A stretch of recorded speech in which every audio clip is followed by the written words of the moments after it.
Yun, so sa mga naka-Pajero dyan, for sure, alam niyo to. Ito yung pinaka-sensor niya or yung switch dun sa intercooler niyo ng turbo. So, pag sira dyan, pwede niyong ma-repair yan or if kaya pa. So, yung gawin niyo dyan is yung guhit na yan, yung sa gitna, hatiin nyo yan. Yan, gaya na ito. So, matutugkab yan. Para ma-access nyo yung pinaka-contact niya. So, meron po diyang spring, then yung parang yero. And then yung pinaka-contact niya. So, yan, para pag-iwalay niya. Then, pag nakita kayong ganyan, yung pinaka-contact niyan, yun yung pinaka-switch. Ang gawin nyo dyan is, tanggalin nyo yan, yung isang bakal niyan. Pag natanggal na, may makikita kayong ganito, yung itim niya sa gitna, contact po yan. Yan yung need nyo linisin or lilihain, pati ito.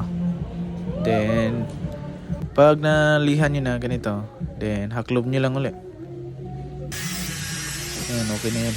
So, paglagay pala ng spring yan, baka maligaw kayo. So, or di nyo natandaan, yung malaking bilog niyan sa ilalim, yung maliit sa taas.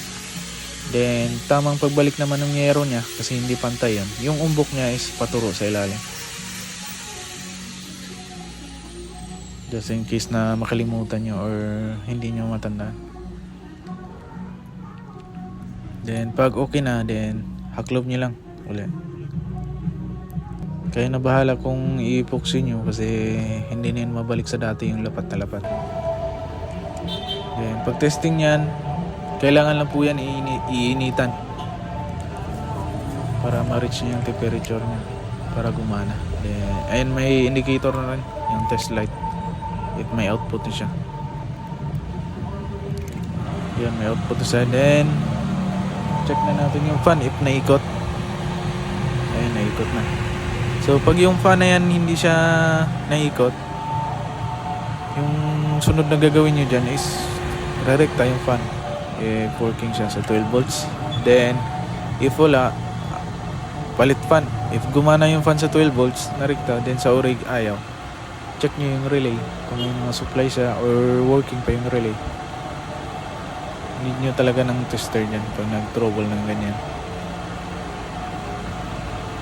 Then, yun lang. Then, sana makatulong.